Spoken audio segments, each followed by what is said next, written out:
Hola mes amis de la casa. Alors aujourd'hui je vais faire avec vous un petit tour du jardin pour vous montrer et pour que je me rappelle également donc ce qui a marché, ce qui n'a pas marché avec ma façon de jardiner, donc sans eau. Donc voilà, le pied de courgette qui est toujours là, avec toujours ma courgette.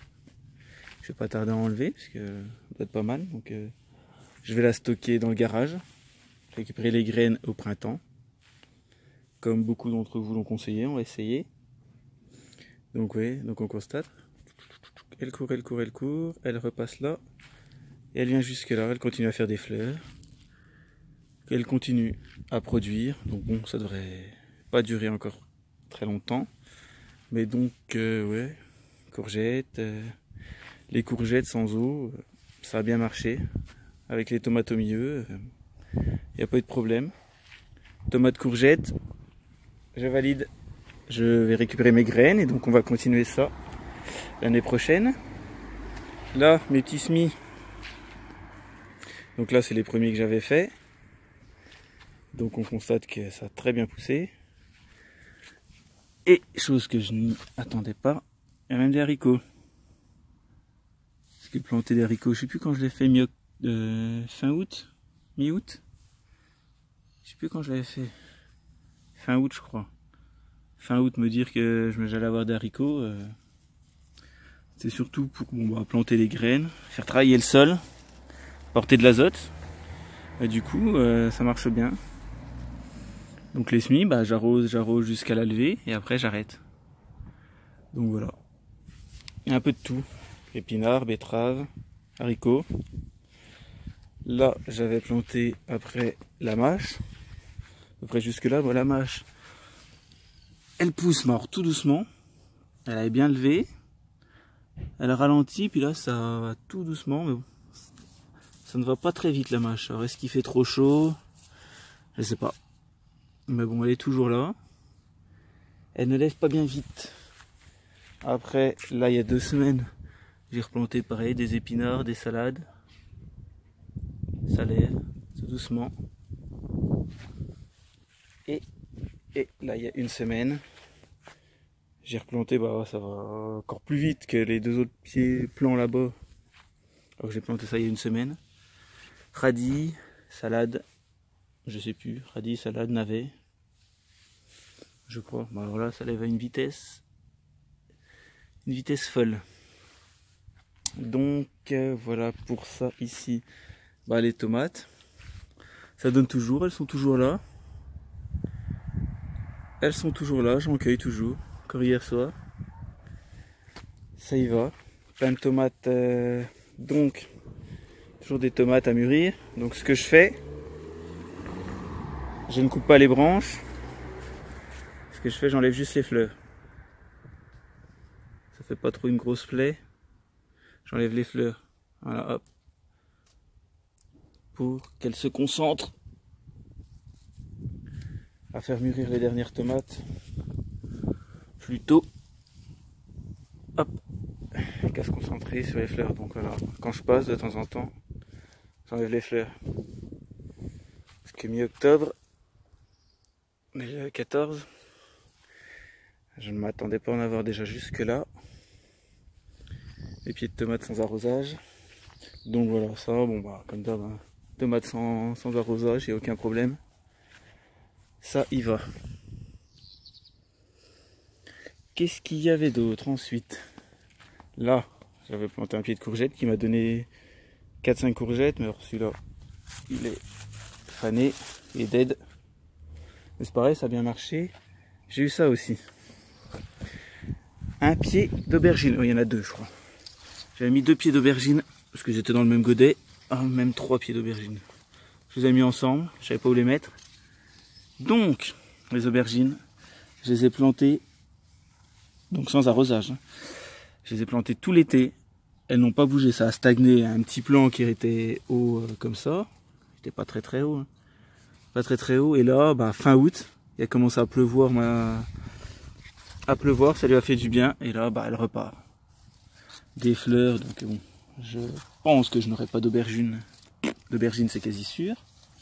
Mais bon, comme quoi l'aubergine, elle a besoin d'un peu d'eau. Donc l'année prochaine, je pense que je vais remettre une aubergine sans eau, puis je vais me faire un petit bac là-bas où j'arroserai, parce que celle-là, vu que j'en ai pas eu, j'ai pas eu de graines, donc elle va pas pouvoir s'adapter à cette méthode. Donc l'année prochaine, je serai obligé de faire des aubergines en arrosant peut-être que une fois par mois, 2 fois par mois, j'essaierai. Donc l'aubergine, il faudra que je me fasse un coin avec un peu d'eau, que je l'arrose un peu. Donc là, toujours les salades, ça grimpe, ça donne. Également le concombre. Voilà. Il est dead. Là, j'avais mis un pied de concombre. Donc c'est pareil, le pied de concombre, il m'a donné un concombre au début quand je l'ai arrosé, quand je l'ai planté. Et il m'en a donné un il y a 3 semaines. Il y a 3 semaines peut-être. Mais comme un couillon, j'ai pas gardé les graines. Donc c'est pareil ça. Je pense qu'il a besoin d'eau. C'est pas je pense, c'est sûr. De toute façon, ils ont tous besoin d'eau. Mais vu qu'il n'est pas adapté à cette méthode de ne pas arroser, je vais être obligé d'en refaire en arrosant peut-être comme l'aubergine 1 à 2 fois par mois. Pour qu'il s'habitue, pour peut-être un jour arriver à plus d'arrosage. Mais donc j'ai pas de méthode miracle. J'habitue mes légumes à ne pas être arrosés. Donc par exemple l'aubergine et le concombre, je vais être obligé de les habituer. Donc les tomates, il n'y a pas de souci. Il y en a là derrière. Ah, regardez ma petite serre en construction. Ça y est, ça commence à prendre forme également pour moi. Donc voilà, ma petite serre de 12 mètres carrés où je vais pouvoir faire les belles tomates. Les nombreuses tomates, parce qu'avec tous vos échanges, de pouvoir se faire plaisir. Donc je vous ferai suivre ça, comment je vais l'organiser, je réfléchis encore. Culture en pot, bon là j'ai abandonné. Les pots c'est pas pour moi. Donc les pots au début j'arrosais pas. Après j'arrosais un peu parce que ça faisait la tronche, puis après en arrosant j'avais le cul noir. Donc j'ai abandonné. Mais l'année prochaine je resterai peut-être en mettant de la terre de jardin, parce que là c'était que du terreau. Et le terreau ça garde pas l'arrosage. Donc avec de la terre l'année prochaine, peut-être que ça ira mieux. Plate-bande de fleurs. Je suis en train de couper juste au-dessus de la racine et je couche. Ça va s'auto-pailler. Les graines, elles vont tomber au sol. Normalement ça va repousser l'année prochaine. Regardez, ça repousse même déjà là, tellement il fait encore bon. Donc voilà, le petit jardin de Léonie, c'est pareil, ça a bien donné. Pareil, que du terreau sans arrosage. Bon, ça a donné moins que celles qui sont en pleine terre, mais ça a donné quand même. Ici, donc là j'avais mis salade, haricots et radis. Oh, j'ai rien eu. Salade, haricots, radis un peu, mais vu que j'arrosais pas et qu'il n'y a pas plus, c'était super piquant, donc là, rien du tout. Salade, haricots, radis, nada cette année. Les framboises, j'en ai eu 0. Quand il pleuvait, le peu qui arrivait sont jamais arrivés jusqu'au bout, car elles se reprenaient trop sec derrière. Donc les framboises, j'en ai eu 0. Là, je sais pas si vous vous souvenez sur mes dernières vidéos, c'était complètement cuit ici. Les feuilles, elles étaient complètement mortes, mais avec la pluie, ça repart de plus belle. Donc là, j'ai eu les premières fraises. Au printemps, j'en ai eu une pelletée. J'en ai eu énormément. Par contre, pour les remontants, j'ai pas eu la deuxième tournée. Il a fait trop chaud, il n'y a pas eu d'eau, j'ai pas eu la deuxième tournée. Donc là, les melons, c'est mitigé, c'est plutôt pas mal. Ça aurait pu faire mieux, il y en a encore un là-bas. J'en ai mangé, je crois, à peu près 4 de chaque variété. Hogan, Tiger, il y en a encore un aussi. Hogan, Tiger et les mélanges de Bourgogne. Un petit, celui-là, je pense pas qu'il arrivera au bout. Donc, ouais, c'est pas mal. Je m'attendais à en avoir un peu plus, des petits. Mais bon, vu qu'il n'y a pas plu, il faut sûrement aussi que je les habitue à cette méthode non arrosage. Donc, 4 de chaque pour en arrosant pas. On va dire que c'est pas mal. L'année prochaine, on verra si j'en ai plus. Si j'en ai plus. Donc là, les courges, pareil, ça continue à courir. Les fleurs. Donc les trois sœurs, le maïs, de toute façon le maïs, je comptais pas le garder, sauf pour des graines. Mais bon, il est asséché, j'ai pas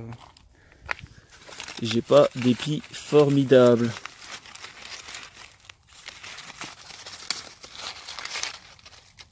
C'est tout sec. Mes courges, mes butternuts, bon, elles sont pas très grosses. Je pense que c'est pareil, dû au manque d'eau. Mais bon, voilà, sans eau. J'ai quelques butternuts. J'ai la grosse là derrière. Grosse butternut, celle-là elle est énorme. Celle-là elle arrive très tardivement avec les pluies, donc j'espère qu'elle va mûrir. C'est pas gagné, je sais pas, on verra, je l'accueillerai. Les Table Queen. Maintenant on les voit bien, maintenant que le pied est mort. Donc c'est pareil. J'attends que ça mûrisse, mais celle-là elle commence à jaunir. Mais bon, voilà. Et les haricots c'est pareil. Se planter mi-août. Quand il s'est remis à pleuvoir, ben j'en ai eu. Ceux-là, pas de problème. Ils ont eu de l'eau. Et j'ai eu ma tournée d'haricots. Donc voilà. Donc je vais essayer de m'adapter pour l'année prochaine. Là-bas. Donc on va voir ça. Donc la plupart je vais continuer sans eau. Toute cette partie là sans eau. Melon, courge, trois sœurs, on va continuer sans eau. Il y a juste le concombre et l'aubergine. Et voilà, les petits pois. Donc voilà, je vais m'adapter. Pour certains, à arroser un minimum. Pour essayer de les habituer sur l'année d'après à faire que du non-arrosage. Donc voilà, c'est quelque chose d'assez long. Voilà, faut prendre son temps, faut analyser. Je dis pas qu'il faut planter les graines et pas arroser, hein, mais voilà. On va essayer de les habituer et puis voilà, on va essayer. Donc je pense avoir fait le tour. Et je vous dis à bientôt.